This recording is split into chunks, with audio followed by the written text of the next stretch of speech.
색깔 있는 인터뷰 시작하겠습니다. 야권의 모든 정당들은 4월 총선 승리 그리고 2017년 정권 교체를 바라는 국민들의 절박한 요구에 부응하려면 여야 1대1 구도를 만들어라. 이 주장은 우리 사회 원로들로 구성된 다시 민주주의 포럼의 요구입니다. 4월 총선 이제 34일 앞으로 다가왔지요.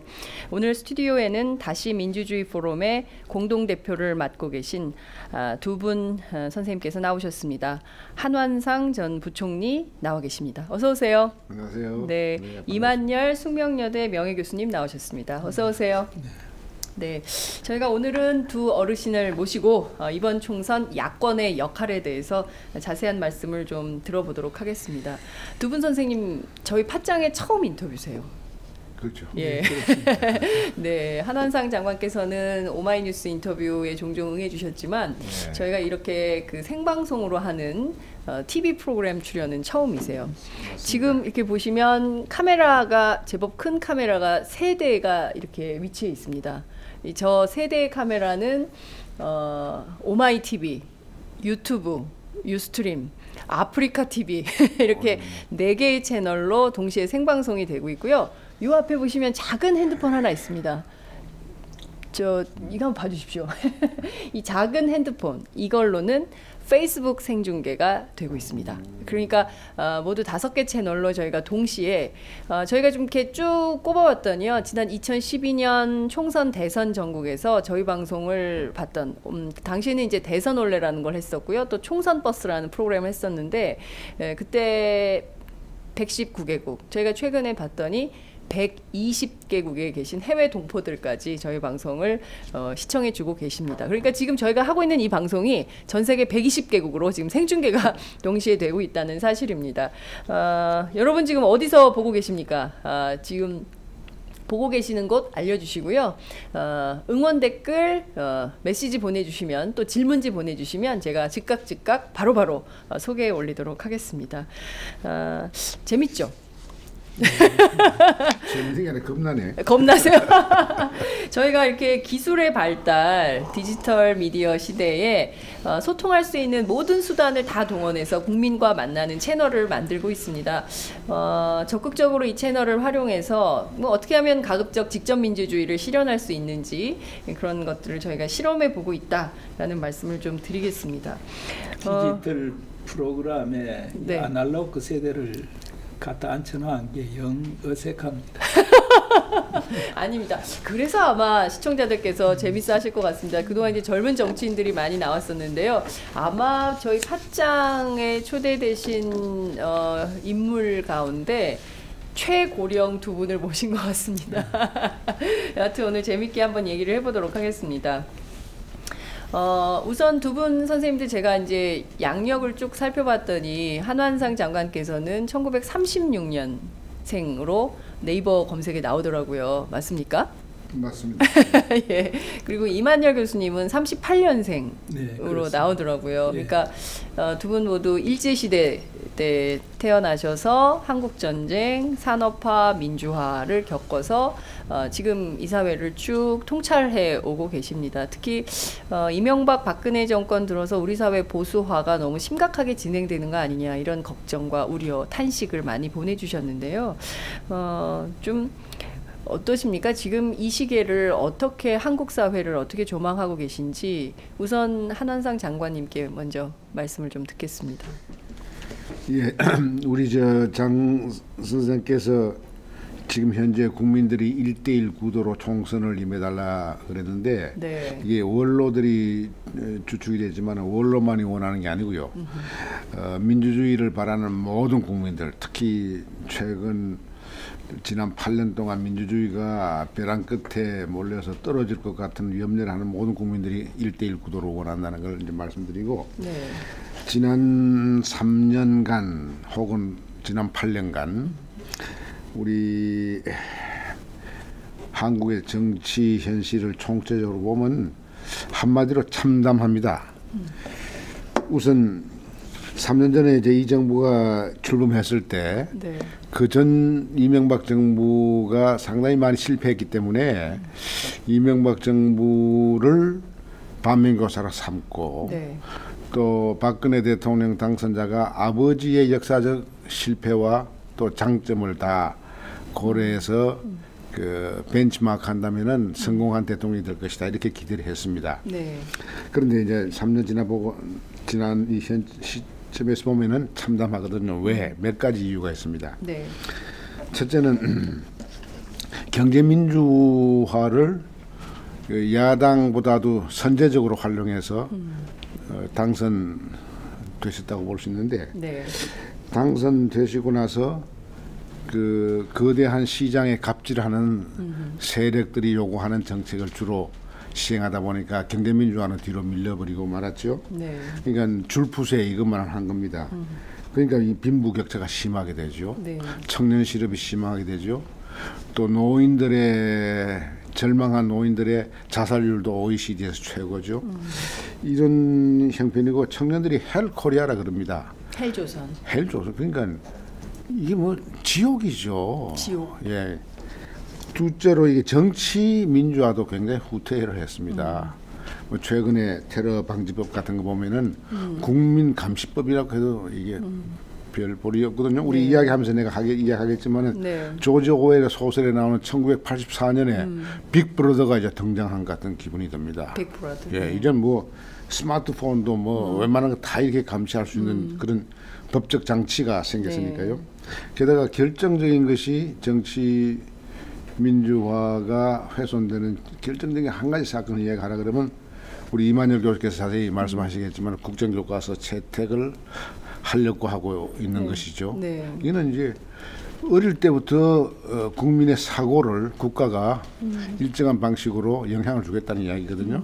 이건 오웰리안 세계입니다. 전체주의 세계입니다. 그리고 세 번째로는 군사 외교 주권이 이렇게 약화된 때가 없었습니다. 뭐 군사 작전권은 네. 이게 전작권은 이미 강대국에 넘겨줬고요. 네.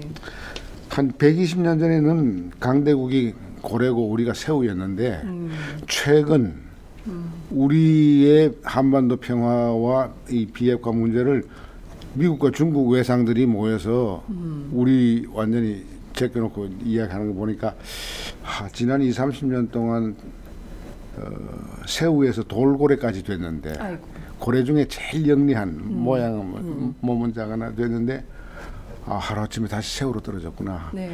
그러니까 3년의 후퇴, 8년의 후퇴가 아니고 120년의 후퇴가 아닌가 하는 생각이 듭니다. 그리고 이제 제가 또 염려하는 것은 민주국가라고 하는 것은 네. 억울한 국민의 고통을 제일 먼저 알고 공감하고 그걸 풀어줘야 되는데 네.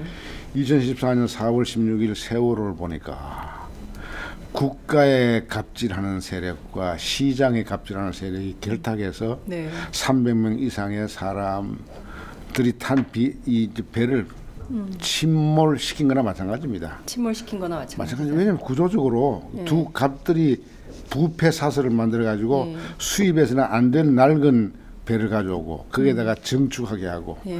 그 짐도 막 3배 4배씩 이렇게 하고 네. 그건 침몰하게 돼 있죠. 그렇죠. 근데 그런 갑질로 이 배가 침몰했는데 단 한 사람도 헌법 34조가 명령하는 국가는 국민의 안전을 위해서 최선을 다해야 하는 그 명령을 지키지 못해서 네. 비참하게 죽는 것을 봤는데 그 무능과 무책임에 더해서 이 정부가 네. 그것을 부끄러워할 줄 몰라. 부끄러워할 줄. 무책임, 무능에다가 무치는 도덕적으로 제일 아래입니다. 네. 그러니까 전율할 수밖에 없는 3년간의 실적이다 이러는 거죠. 지금 그 참담함이 정말 그 장관님 표정에서 다 묻어납니다. 이 부끄러워할 줄 모른다. 더 가관인 것은 부끄러워할 줄 모른다. 이 말씀을 해주시는데 참 그 이 방송을 저희 박근혜 대통령이 함께 좀 보셨으면 좋겠다는 생각마저 좀 드는데요.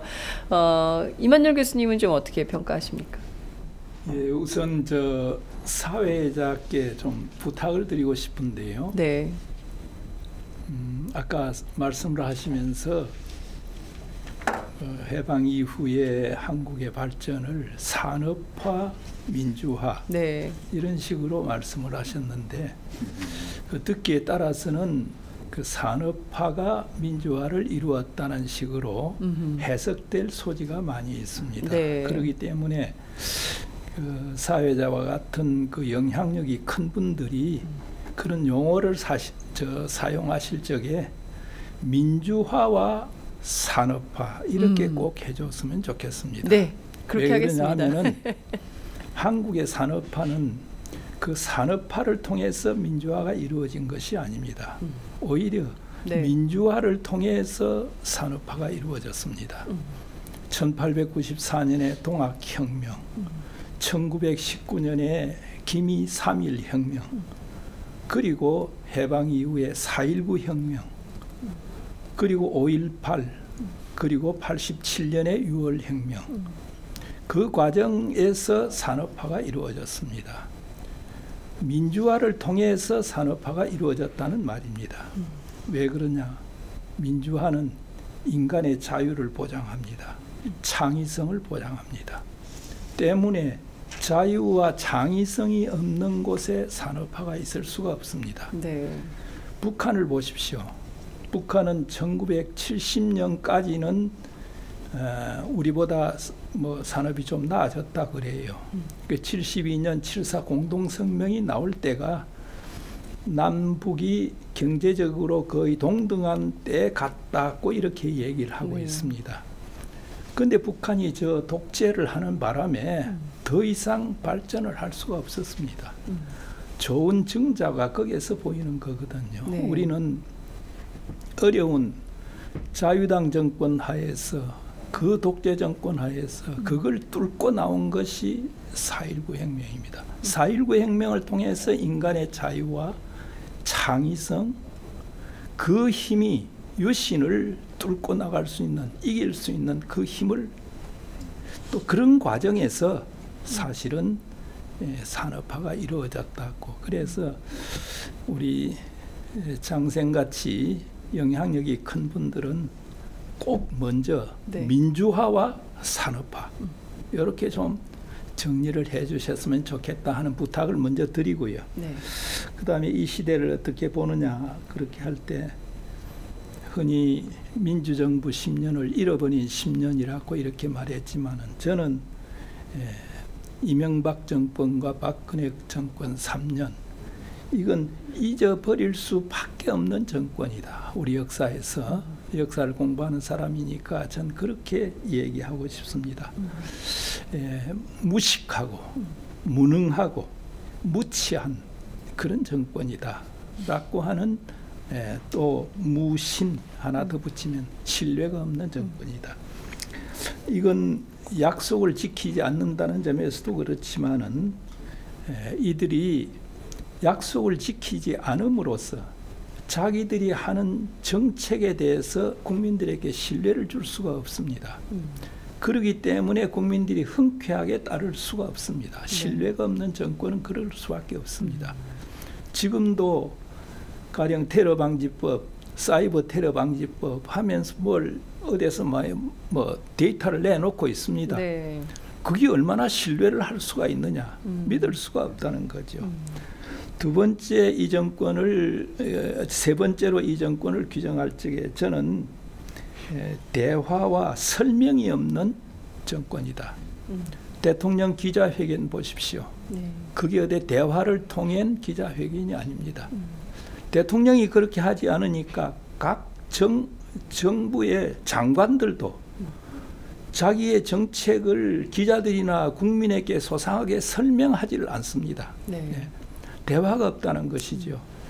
민주정권의 가장 중요한 책임은 국민에게 설명을 해줘야 하는 그 책임을 갖고 있습니다. 그러나 이 정권은 대화와 설명이 없는 아주 불통정권이다 하는 것을 말씀드리고 싶습니다. 네. 아까 우리 한 박사님께서 전자권 얘기를 하면서 참 이런 나라가 어디 있느냐, 그리고 우리는 북한보다도 군사비를 적어도 한 40배 이상 더 쓴다는 그런 얘기를 어디서 들은 적이 있는데, 네. 자, 그러면서도 이 국방 문제가 지금 허술하다고 이렇게 되어 있습니다. 문제는 전작권입니다.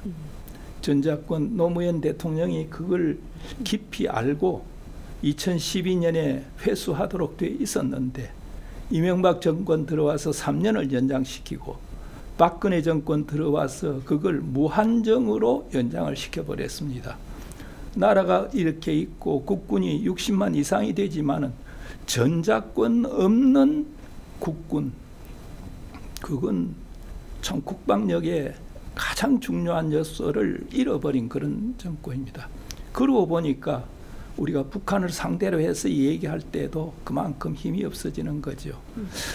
저는 역사를 공부하기 때문에 1905년 을사늑약 때 일제의 강제에 의해서 외교권이 빼앗겼습니다.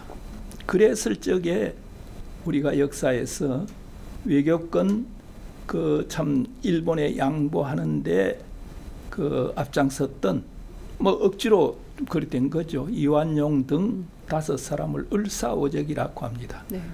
외교권보다도 어떤 의미에서는 더 중요한 국방권입니다. 국방권을 이런 식으로 양도해버린 정권에 대해서 앞으로 역사는 어떻게 심판할 것인가, 어떻게 규정할 것인가, 참 이 시대에 같이 살면서 상당히 역사 앞에 두려울 수밖에 없습니다. 네. 우선 앞으로는 반드시 민주화, 산업화 네. 이렇게 하겠습니다. 물론 제가 영향력이 크진 않습니다. 그러나 어찌됐든 오마이뉴스에서 이렇게 제가 팟짱이라는 프로그램을 진행하는 동안에는 반드시 민주화, 산업화 이렇게 네, 하겠다는 것을 하나 더 붙이십시오. 네, 선생님께 네, 민주화를 통해서 산업화를 이루어졌다. 네. 그것까지 설명을 붙여주시면은 네. 듣는 사람들의 이 생각이 확 달라질 알겠습니다. 겁니다. 민주화를 통해서 산업화를 이루었다라고 하겠습니다. 네. 선생님 말씀을 꼭 명심하면서 네. 그 지금 방송 듣고 계신 분들이 조용히 듣고 계시는데요. 이런 말씀을 주고 계십니다. 이 시대의 진정한 원로들 의미 있는 좋은 말씀 잘 경청하겠습니다라고 의견 주셨고요. 정말 지금 잘 듣고 있습니다.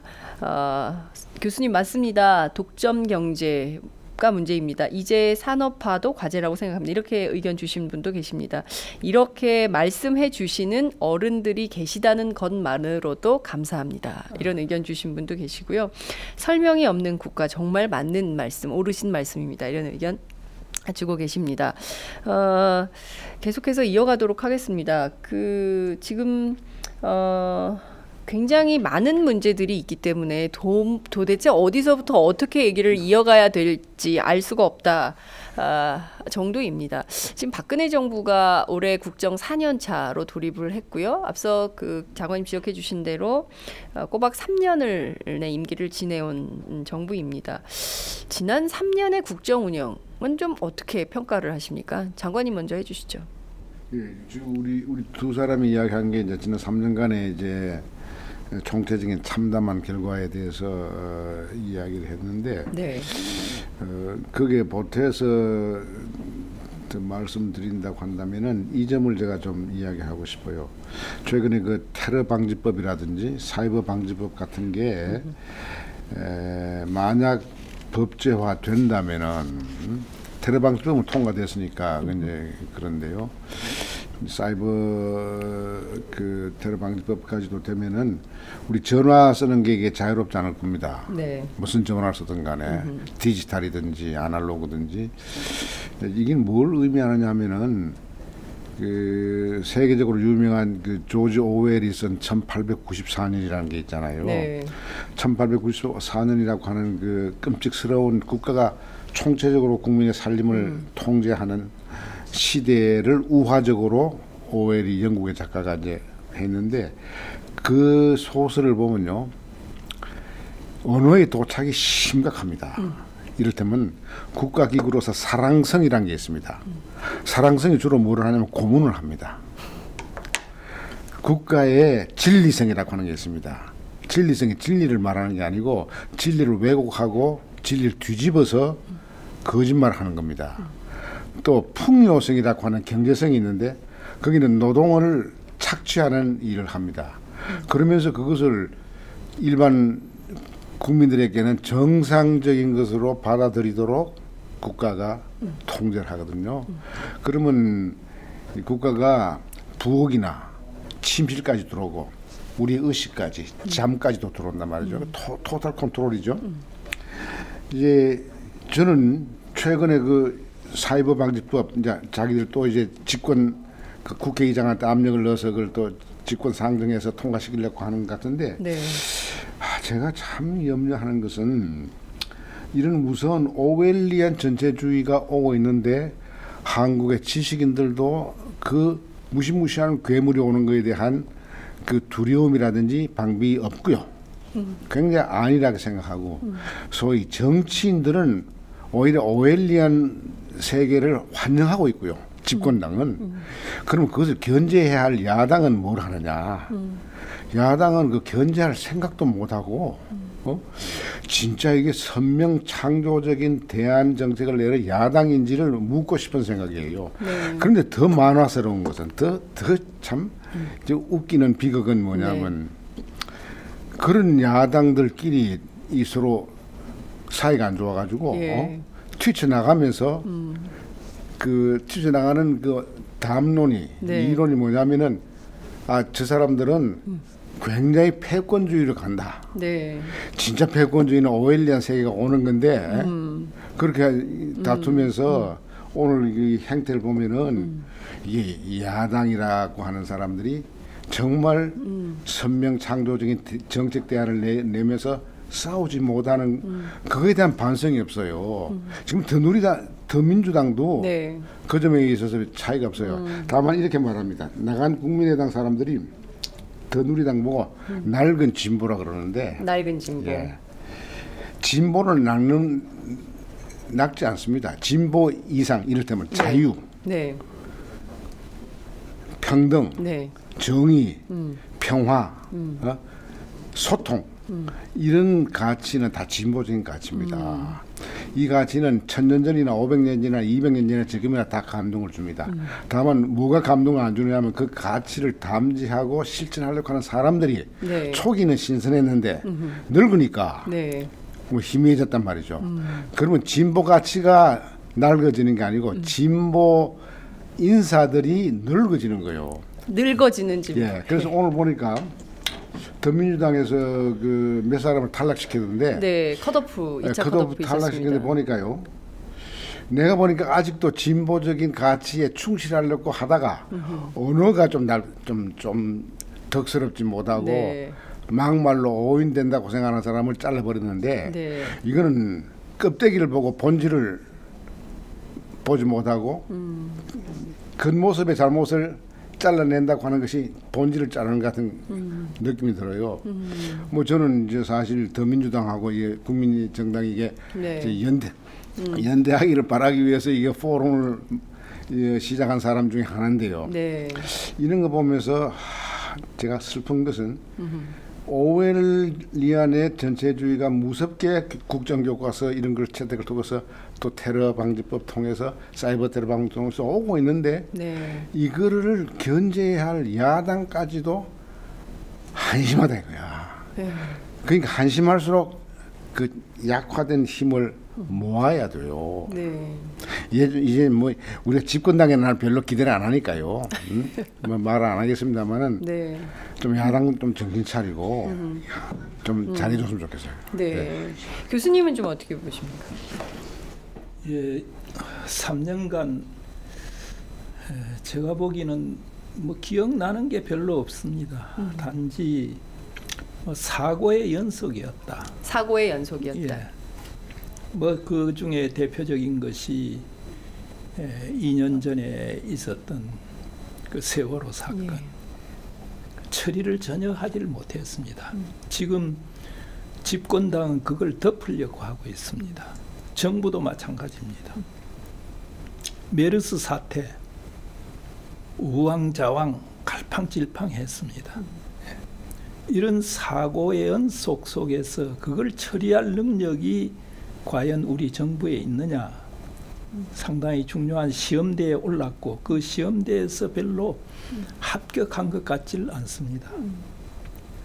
그리고 이 정권은 고집불통의 정권이다. 대화가 없고 설명이 없으니까 그게 바로 국정교과서 사태로 나타났고요.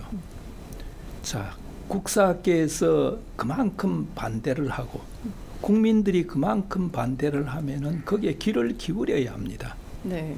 하지 않았습니다. 테러 방지법도 마찬가지입니다. 다 이렇게 국민들의 의사가 어디에 있다는 걸 자기들 그 여론조사하는 걸 가지고 다 알고 있을 겁니다.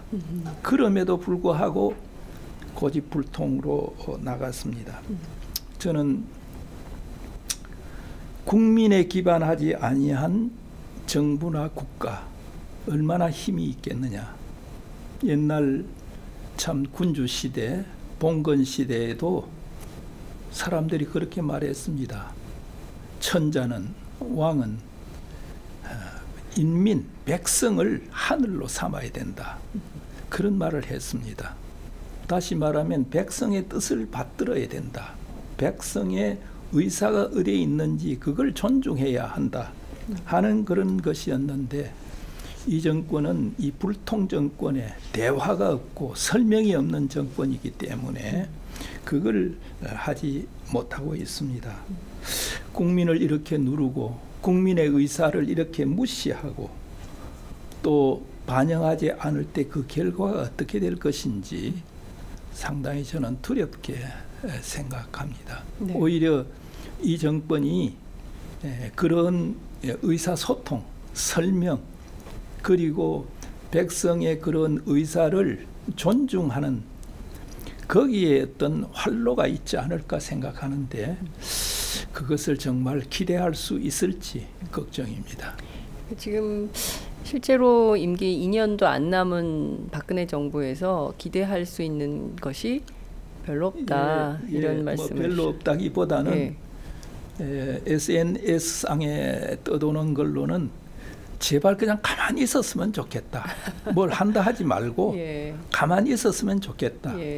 이건 이명박 정권 때도 SNS상에 쭉 나타난 겁니다. 제발 뭐 벌리지 말고 가만히 있거라. 네 임기나 채우고 나가거라 하는 얘기를 그 MB 정권 때 SNS상으로 그랬는데 이 박근혜 정권에 대해서도 그 SNS상으로는 그런 얘기가 많이 있다는 걸 그저 말씀을 드리고 싶습니다. 자, 저희가 그 박근혜 정부에 대한 평가에 이어서 지금 뭐 4.13 총선이 이제 한 달여밖에 남지 않은 상황입니다. 앞서 한한상 부총리께서 다시 민주주의 포럼을 시작한 이유는 여야 1대1 구도를 좀 만들어라 이 요구를 좀 하기 위해서 시작을 하셨다 말씀을 좀 주셨습니다. 실제 비상정치 협상회의도 제안을 하셨습니다. 지금 근데 뭐 거의 어려운 상황 아닌가 싶어요. 왜냐하면 우선 국민의당의 공동대표인 안철수 대표가 광야에서 죽어도 좋다라는 입장을 밝히고 있고 야권 통합은 없다라는 것을 최고위 결정사항으로 통보한 상황입니다.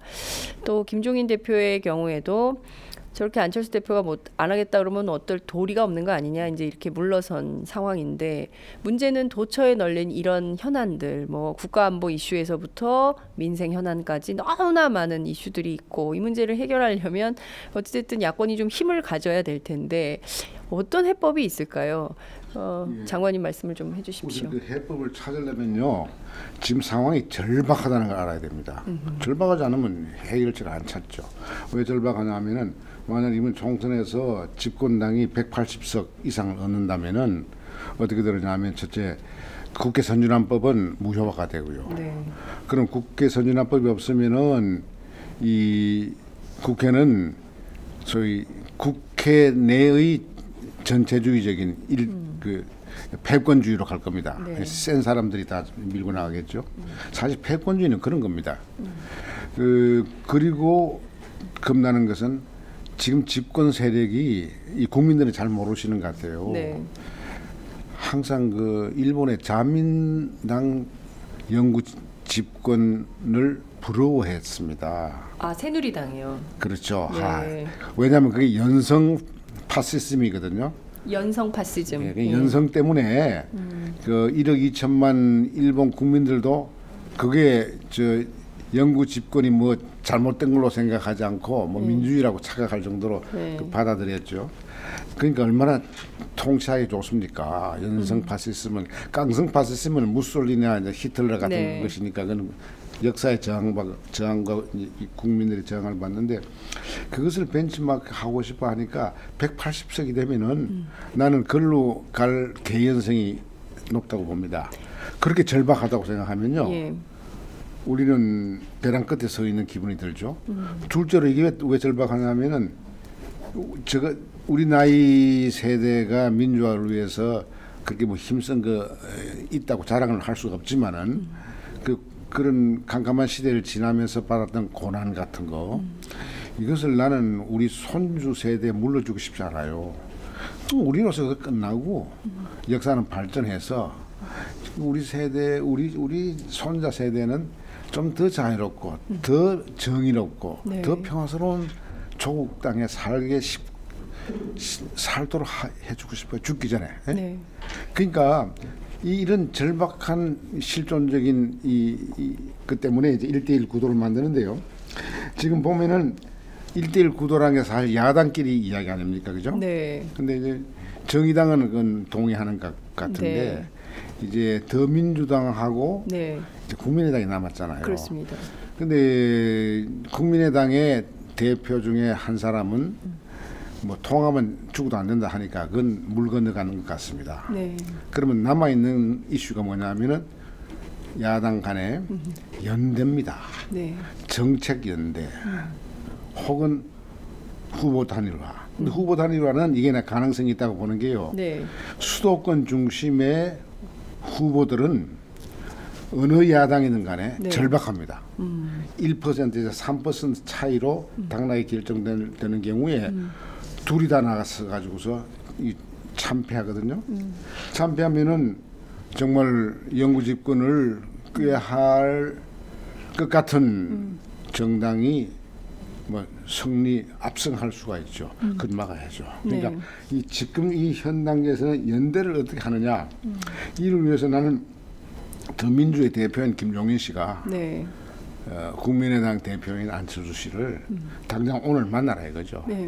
늦으면 내일이라도 만나라. 만나서 통합 이야기는 그만두더라도 연대를 위해서 그러면 어떻게 연대할 것인가. 이걸 가지고 고민을 하라 이거죠. 그래서 국민에게 희망을 달라 이거죠. 제가 여기서 참고로 말씀드리는데 87년 현재 6.29 선언이 나오면서 정치에 묶여있던 김대중 씨가 자유롭게 되면서 그해 12월에 직선제 국민이 열망하던 간선제 아니고 직선제 대통령 했잖아요. 그렇습니다. 그때 나는 두 민주 그 투사 정치인인 DJYS가 합치기를 원했어요. 연합하기를 원했어요. 단일 후보 나오기를 많은 원했는데 국민들이 그랬었죠. 못했어요. 10월 말에 제가 YS 찾아뵙고 총재실에 가서 총재님 DJ가 연세가 한 4, 5세 위 아닙니까? 형님한테 양보하듯이 양보하시죠. 그러니까 막상 걱정하지 마시오. 뭐 우리 다 생각이 있습니다. 그래서 난 선거 하루 전날이나 이틀 전에 후보 단일화가 이루어질 줄 알았어요. 안 이루어졌어요. 그때요. 동교동계는 DJ계는 사자필승론을 이야기했습니다. 네 사람이 나오면 이긴다. 지금 사자필승론을 믿는 야권이 있습니다. 사자필승론. 예. 이게 잘못된 거예요. 나는 사자필패론으로 봤는데 결국은 현실은 사자필패론이 맞아서. 그런데 우리 김대중 선생이 대통령이 되시고 나서 그 가슴 아주 박힌 한이 뭐냐 하면은 내가 87년도 나이가 많지만은 양보했더라면 군정 종식되고 민주화가 빨리 오는데 이걸 후회하셨어요. 뭐 자서전에도 썼지만은 이걸 후회하셨거든요. 그러면 그 김대중 대통령의 그 아픈 후회하는 그 마음을 이해했던 가장 측근에서 이해했던 사람들이 지금 국민의당으로 있거든요. 예, 박지원 대표 이런 사람 누구든지 내가 예. 이름은 이야기 안 하겠습니다만은 그게 정말 가신으로서 오래 김대중 대통령 모시던 분들이 그 가슴도 알고 머리만 아니라 온몸에 막 이룩하려고 하는 그 의지를 아시는 분들이 네. 김대중 대통령의 그 회환, 참 아름다운 후회, 네. 이걸 전혀 이해 못하고 지금 이 연대하는 데나 이런 데 적극적으로 나오지 않거든요. 가슴 아프죠. 저는 두 대통령 밑에서 다 일을 해봤기 때문에 네. 이런 말을 할 수 있다고 생각하는데 네. 제발 김대중 대통령 하늘나라에서 편히 웃으시면서 지낼 수 있도록 하려면은 그 김대중 대통령께서 87년에 연합 못한 거, 네. 단일화 못한 거에 대한 이 개인적인 후회가 아니고 역사적인 이 아픔의 후회, 그것을 좀 존중해 줬으면 좋겠어요. 지금 내 이 방송을 들으시는 분 가운데 김대중 대통령 열심히 따랐던 모든 분들이 김대중 대통령의 그 마음을 이해해 줬으면 좋겠어요. 그래서 지금 시간이 없습니다. 두, 셋 야당이 머리 맞대고 이야기해라. 먼저 김종인 씨, 네. 안철수 씨 만나서 대화해라. 김종인 씨가 먼저 가서 만나라. 먼저 가서 만나는 게 아니라 그게 뭐 만나는 건 누가 먼저 하든지 좋지만 그래도 예. 좀 강하고 이렇게 좀 유리한 입장에 있는 분들이 네. 항상 약한 사람의 입장에 서서 역지사지, 역지감지를 해야 하니까 네. 마탱 같기도 하고 뭐 아저씨 같은 그런 나이에 예, 차이가 예, 있고 또 예. 경륜도 차이가 있지 않습니까? 그렇습니다. 그러니까 경륜이 있는 분이 껴안는 자세로 한 대표 만났으면 좋겠어요. 네, 김종인 대표가 껴안는 자세로 안철수 대표를 만나서 좀 해법을 찾았으면 좋겠다 이런 당부의 말씀을. 그런데 여기 하나 사족을 붙이고 싶은 것은요. 네, 이쪽에 국민의당 사람들이 이 더민주당 사람들을 이렇게 비판할 때 하여튼 야권끼리 비판 안 하는 게 좋아요. 총선 때는 서로 선거 때는. 예. 근데 비판할 때 아까 말씀드린 대로 낡은 진보라 그러잖아요. 네. 낡은 진보는 어불성설이고 어불정설. 예. 늙은 진보는 있습니다. 늙은 진보는 있다. 그 예. 늙은 진보들이 이게 선명 야당의 정책 대안을 내지 못했단 말이야. 이게 뭐 야당인지 여당인지 희미하게 살았거든요. 그 지금 야권 속에 낡은 진보들은 조금 반성해야 돼요. 네. 예를 들면 486, 그 전에 386, 486 있는 사람 가운데 뭐 주저하거나 이런 사람들이 있으면 내가 국민들이 원하는 수준만큼 창조적인 대안을 내놓지 못했다. 네. 감동을 주지 못했다. 진보의 감동을 주지 못했다. 이걸 조금 반성해서 이번에 네. 좀 정신 번쩍 차려서 총선 대선에나 좀 그 아름다운 진보의 감동을 국민들에게 대안으로 내놓았으면 좋겠어요. 그러니까 그런 아유, 점을 정말. 예, 그런 점을 우리 김종인 대표가 좀 이해를 해줬으면 좋겠어요. 그분의 할아버지는 그런 사람이었습니다. 가인은 가인의 그 가치관 이것을 2016년에 감동적인 진보의 노선을 이해해줬으면 좋겠어요. 그러면서 이제 이 안철수 대표를 만나서 통합 이야기 하지 마시고 연대 어떻게 할 것인가 고민했으면 좋겠어요. 네. 아유, 오늘 아침 정말 두 분 선생님의 말씀이 이렇게 가슴에 이렇게 큰 감동과 울림을 주고 계신 것 같습니다. 저뿐만 아니라 이 방송 함께 보고 계신 많은 분들이 의견을 주고 계시는데요. 정말 그 말을 되찾는 것이 민주화라는 생각이 좀 듭니다. 원로님들도 우리와 같이 젊은 사람들처럼 동일한 의견을 가지고 계시다는 데에 대해서 정말 감동이고 감사합니다. 이런 의견 주고 있습니다. 그리고 또 이런 원로 선생님들이 더 자주 언론 매체에 나오셨으면 좋겠습니다. 사랑합니다. 이런 의견을 주신 분도 계십니다. 교수님은 좀 어떤 비상정치 회의 등 뭐 좀 어떤 입장을 갖고 계신지 궁금합니다. 다시 민주주의 포럼이 시작된 것은 잘 아시는 바와 같이 야권 연대를 통해서 올해와 내년의 선거에 승리할 수 있는 길을 모색하자 하는 것입니다. 야권 연대는 결국 하나는 정책 연대가 될 수가 있는데 정책 연대를 하기에는 그리 시간이 넉넉지 않습니다. 또 하나는 결국 후보 단일화가 될 것 같는데 이 후보 단일화를 통해서 야권 연대를 하고 이 선거에서 좀 유리한 그 고지를 좀 찾아보자 하는 것이었죠. 근데 비상시국 정책회의를 제안한 것은 이 시대를 우리가 비상시국으로 보았다는 게 있습니다. 네. 막 그것은 선거가 코앞에 지금 닥쳐왔는데 네. 이게 지금 후보 단일화를 위해서는 3월 10일 오늘이 되겠습니다. 네. 오늘을 넘기면은 좀 힘들지 않느냐 네. 하는 우리들의 판단이 있었습니다. 그래서 요 한 사흘 전에 네. 적어도 3월 10일까지는 이 비상 시국 정치회의를 좀 하자. 네. 그래서 대체적인 윤곽을 정하고 그 다음에 후보 단일화를 위한 방안도 네. 적어도 실무진선에서 협의가 되고 그 다음에 각 당에서 채택하도록 하자 하는 막 그런 의미가 좀 있었습니다. 시국회의를 우리가 네, 네. 제안한 데는. 예. 오늘이 사실상 데드라인이라는 것이죠. 그 이제 왜 그러냐 오늘 넘기면은 각 당에서 지금 이제 후보를 추천할 단계에 들어갑니다. 예. 후보가 각 이미 좀 하고 당에서 있죠. 예. 추천을 하고 나면은 이게 단일화되는 것이 굉장히 힘듭니다. 그래서 우리는 이런 그 정책 회의를 열어보자 하는 걸 얘기했습니다. 아까 한 박사님께서 연성 파시즘 얘기를 하고 일본의 자민당 얘기를 했는데 네. 쉽게 말하면 이런 겁니다. 깨구리가 우리 비유를 하지 않습니까? 깨구리를 죽일 적에 그냥 따뜻한 물에 처음은 자기들이 사는 물하고 비슷한 데인데 그걸 점차 올립니다.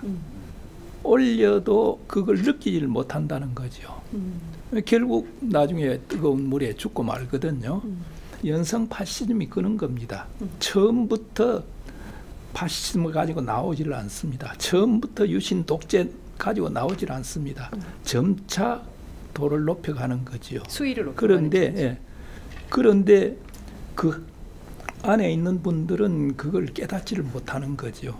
오늘날 지식인들이 침묵을 지키고 있고 또 특히 젊은이들이 이런 그 시대의 흐름에 대해서 민감하지 못한 것은 역시 이 연성 파시즘과 관계가 있지 않을까 이렇게 생각합니다.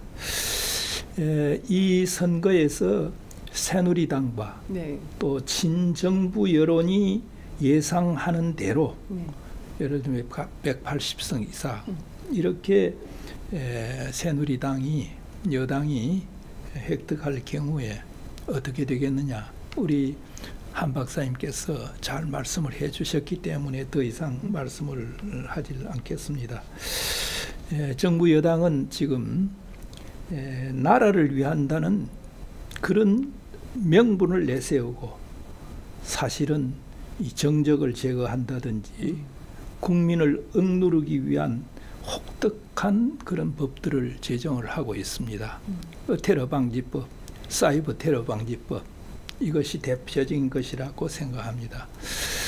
제가 다른 글에서 좀 써보려고 문헌을 이렇게 좀 조사를 해봤는데 정적을 죽이기 위한 그런 법은 나중에 자기들이 당하게 됩니다. 예를 들어서 뭐 우리 지금 국회 선진화법 해가지고 사실은 당시에 한나라당이죠. 새누리당이 타급해가지고 자기들이 주도해서 만든 법입니다. 그런데 자기들이 지금 얽히고 있다 이 말이죠. 당하고 있지 않습니까? 그걸 뻔히 보면서 다시 국민을 억누르고 그 다음에 정적에 대해서 대항적인 이런 법을 만들려고 하는 것은 그건 좋지 않다. 성경에 보면은 이스라엘 백성들이 유대 백성들이 바빌론에 참 포로로 갔을 적에 그 자기들의 주체성을 지키기 위해서 애를 많이 썼습니다. 근데 그때 소위 저 에스더와 모르드게 그 이제 뭐 삼촌 관계다 이런 말을 하는데 그 좀 뻣뻣했습니다. 에스더는 저 왕후로 들어갔고, 네. 예. 그 모르드게라는 사람이 이제 뻣뻣하고 그러니까 그 하만이라고 하는 사람이 들어서서 모르드게와 그 다음에 포로로 잡혀온 유다 민족을 없애버려야 되겠다. 법을 만들어서 임금의 사인까지 다 받았습니다. 그런데 나중에 그 사람이 오히려 자기 모르드게를 죽이려고 하는 그 단두대에 네. 자기가 걸려 죽었습니다. 이런 사실은 우리 역사에서 많이 보지요. 프랑스 혁명 때 소위 길로틴이라고 하는 단두대 네. 만들었습니다. 그걸 잘 이용한 사람들이 누구냐 하면 초기 혁명 세력인 당통이나 로베스피에르입니다. 네. 그런데 당통 로베스피에르이 자기들이 정적을 제거하기 위해서 이용했던 그 단두대에 의해서 처형됐습니다. 그뿐입니까? 예를 들어서 춘추 전국시대의 상황이라고 하는 사람이 있습니다. 나라 말을 백성들이 말을 안 들으니까 이 양반이 백성들의 말을 듣기 하기 위해서 신뢰를 얻기 위해서 처음에 정치를 잘했습니다. 그리고 그걸 기반으로 해서 굉장히 혹독한 법을 만들었습니다. 혹독한 법을 만들었는데 그 법 때문에 자기는 죽임을 당합니다. 나중에 참 그 나라에 반란이 일어나가지고 네. 자기가 이제 도망을 치는데 도망을 쳐서 어느 시골에 가 있는데 네. 자기를 좀 숨겨달라 하니까 지금 상황이라고 하는 그 양반이 들어서서 제정한 법에 모르는 사람이 와서 재워주면 이건 내가 당하게 돼 있다. 네. 그래서 그 사람이 결국 그 집에 들어가지는 못하고 방랑하다가 죽습니다. 그때 그가 후회하는 말입니다. 내가 제정한 법에 의해서 내가 당하구나. 예. 나는 새누리당 정권이나 이 정부가 참 국민을 위한다는 그런 그 참 명분 하에서 국민을 억압하는 자유를 빼앗는 그런 법을 만들므로써 우리 전체 사회를 어렵게 할 뿐만 아니라 자기들이 그런 것에 당하지 않도록 되었으면 좋겠다 하는 걸 충고 삼아 네. 이 얘기를 하고 싶습니다. 자, 그런데 이런 고민이 좀 듭니다. 동학혁명부터 87년 6월 항쟁까지 어떤 그 국민들의 열기가 분출하는 시기가 늘 우리 역사에는 있었습니다. 그 앞서 그 교수님께서 지금 우리는 국가 비상 상황이라고 본다 이런 말씀을, 그러니까 박근혜 대통령이 쓰는 비상 사태와 좀 다른 의미로 비상 상황이라고 본다 이런 말씀을 주셨는데 실제로 국민 운동이랄까요? 범국민 운동이랄까요? 이를테면 2008년 미국산 쇠고기 반대 촛불 집회에 나섰던 그 열망들 이런 것들이 크게 표출되지 않는 것 같아요. 그런 건 왜 그런다고 보십니까? 장관님 좀 어떻게 보세요? 저게요. 네. 통치 기술의 진화에서 오는 것이죠. 통치 기술의 진화. 이 통치가 이제 좋은 의미에서 민주적 통치가 아니고 예를 들면 파시즘적인 반민주적 통치는 시간에 따라 진화할 수가 있습니다.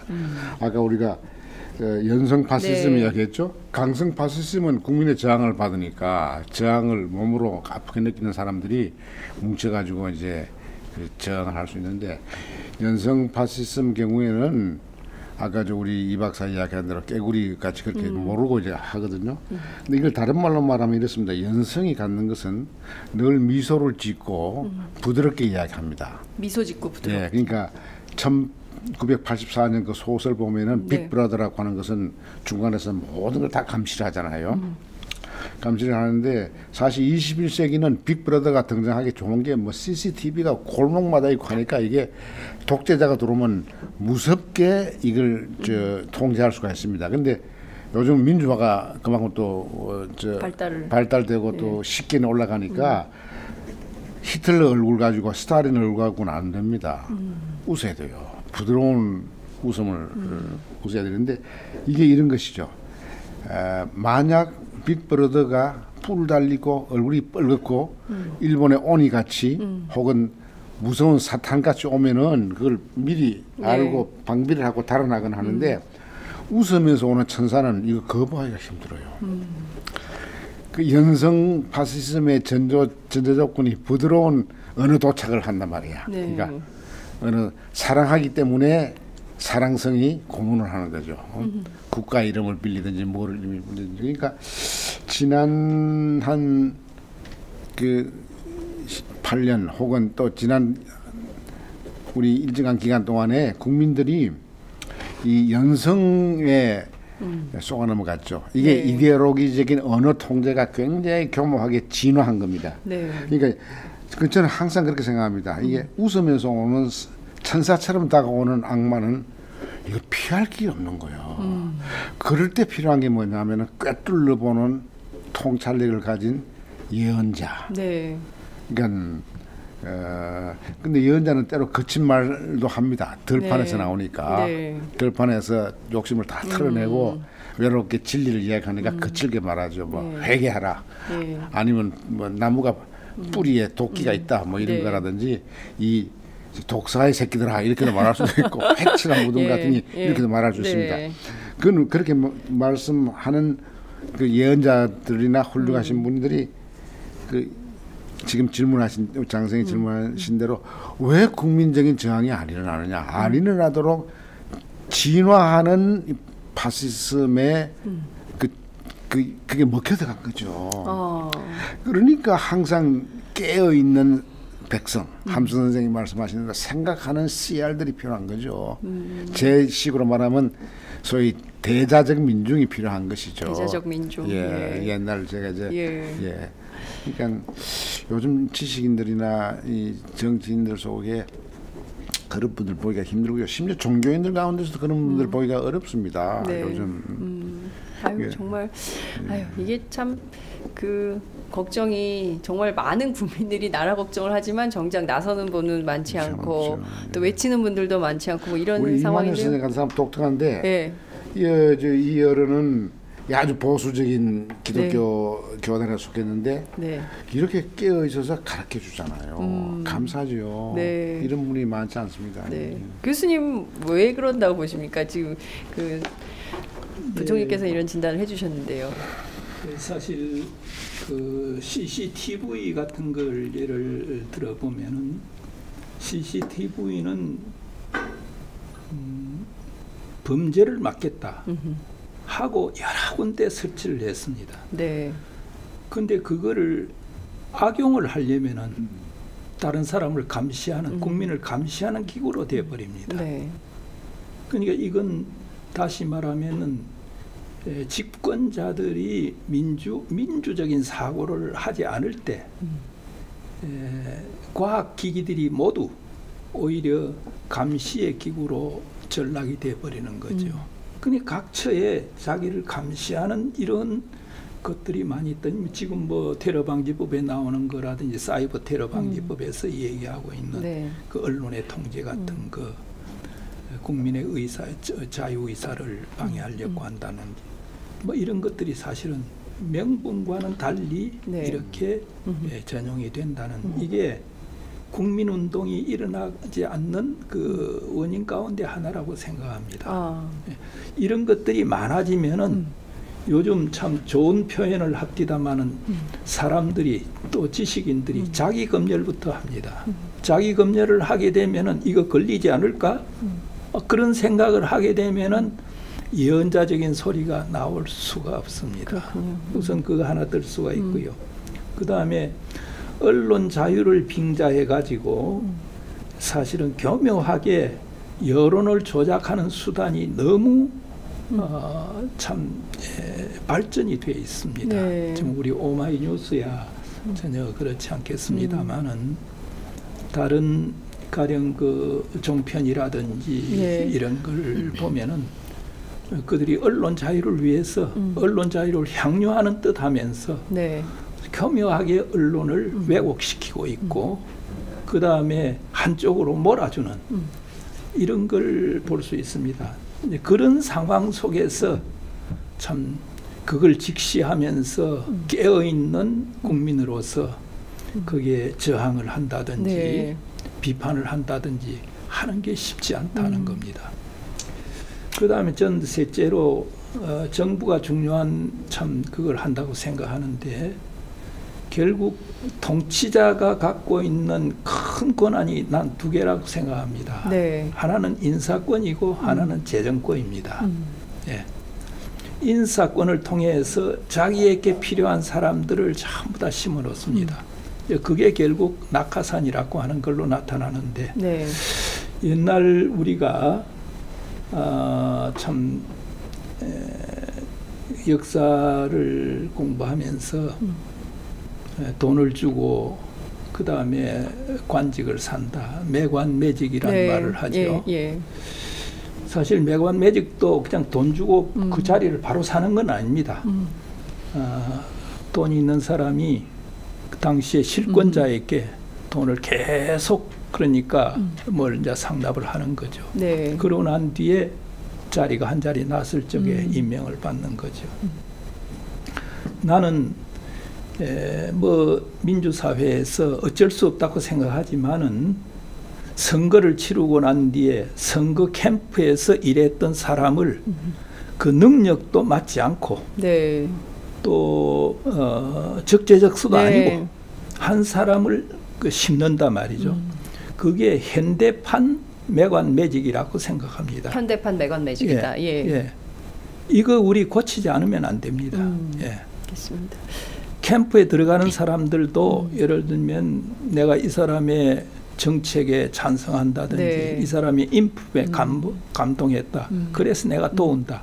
그걸로 끝나야지. 네. 거기에서 다음에 어떤 자리를 약속받겠다 한다면은 그거는 현대판 매관매직으로 갈 네. 가능성이 많다 높다. 하는 겁니다. 예, 알겠습니다. 그다음에 예. 또 하나는 재정이라 그러는데 네. 이 재정을 가지고 요리를 합니다. 예를 들어 보겠습니다. 지금 대학이 저렇게 주눅이 들고 그다음에 말을 못하는 거는 그 교육부가 갖고 있는 막대한 돈을 그다음에 각 대학에 이렇게 뿌립니다.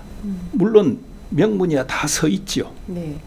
그래서 그것 얻기 위해서 대학이 교육부가 시키는 대로 일을 다 합니다.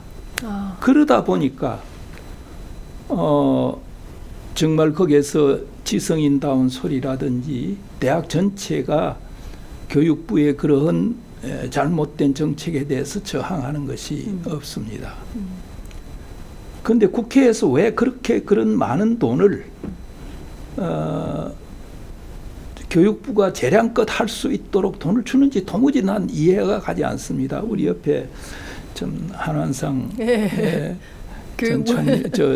교육부 총리를 네. 지나셨으니까 뭐 저보다는 저 이 얘기에 대해서 그 잘못됐다 이렇게 말하실지 모르지만은 제가 지금 여러 대학 교수들로부터 듣는 이 얘기는 그렇습니다. 구체적인 예가 부산대학 같은 데 그랬습니다. 네. 총장 자기들이 직선제 하겠다 하니까 그게 아니다. 네. 교육부에서 내린 간선제가 있습니다. 그거 받아들이지 않는다고 해서 이미 배정된 그 돈을 전부 다 예산을 회수를 했습니다.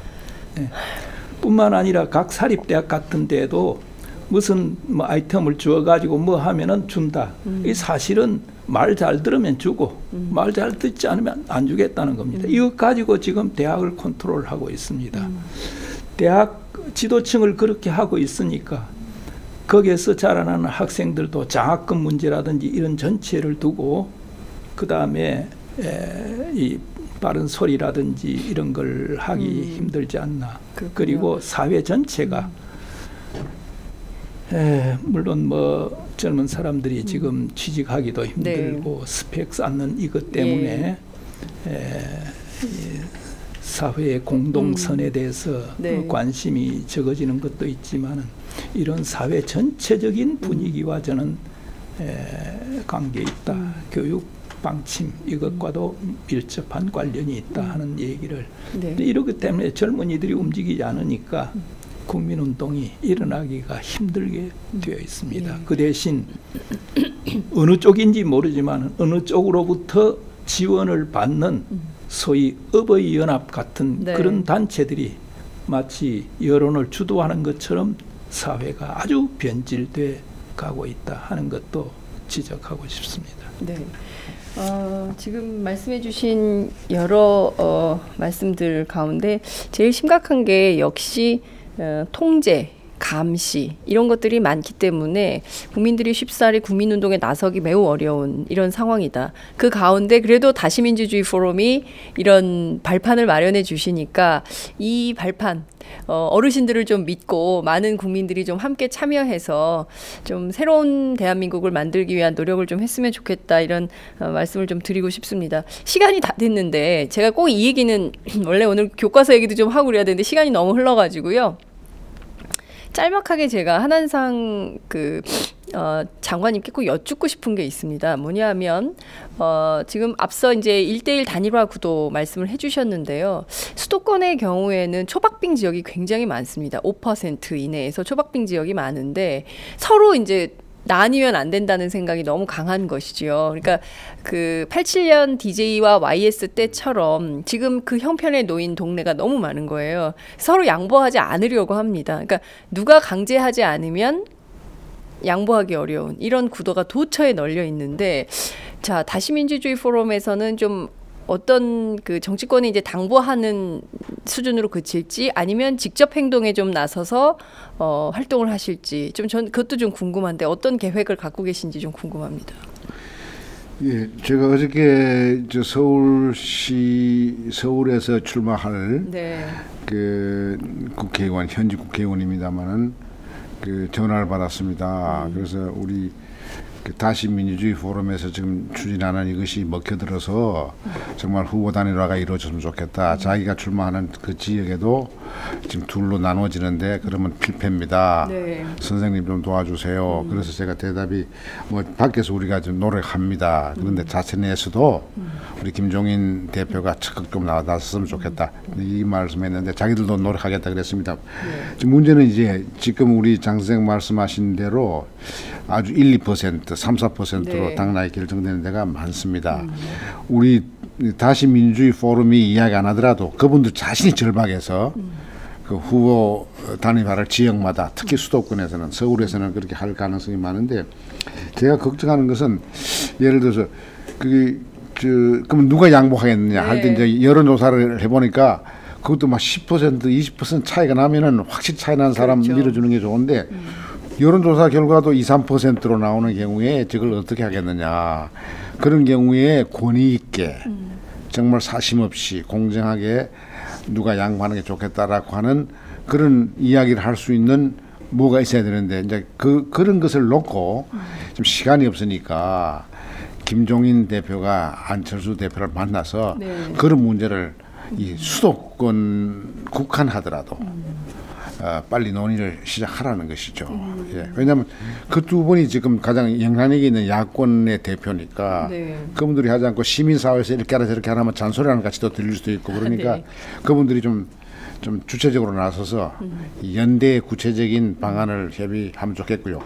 우리 다시민주주의 포럼에는 그런 거 하라고 옆에서 자꾸 이렇게 좋은 민주적 압력을 넣는 것이죠.